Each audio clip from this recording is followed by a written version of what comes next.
রান্নার গ্যাসে বাদ দিতে হবে এলপিজি সিলিন্ডারের কানেকশন এবং নতুন করে নিতে হবে পিএনজি কানেকশন। কিন্তু কেন এই পদক্ষেপ? এলপিজি সিলিন্ডারকে সরিয়ে এবার রান্নায় ব্যবহারের জন্য আসছে পিএনজি কানেকশন। সময় দাঁড়িয়ে পশ্চিম এশিয়া থেকে রান্নার গ্যাস অর্থাৎ এলপিজি গ্যাস আনাটা অনেক কষ্টের মধ্যে হয়ে পড়ছে, কারণ তোমরা সবাই জানো যে কী হারে যুদ্ধ চলছিল।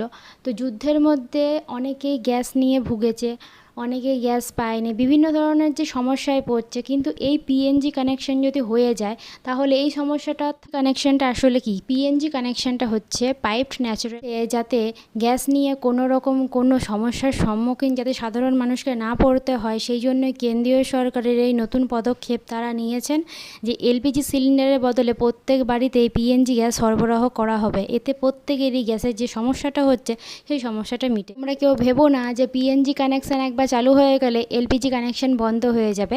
এইটা তোমরা একদমই ভেবো না, কারণ এই নিয়ে কোনো রকম কোনো বিষয় জারি করা হয়নি সরকারের তরফ থেকে। অর্থাৎ পিএনজি কানেকশান হলেও তোমাদের এলপিজি কানেকশান থাকছে, এবং ভবিষ্যতে এইরকম ধরনের আপডেটস যদি আসে অবশ্যই তোমরা এই চ্যানেলে পেয়ে যাবে। তো চ্যানেলটাকে সাবস্ক্রাইব অবশ্যই করে রাখো।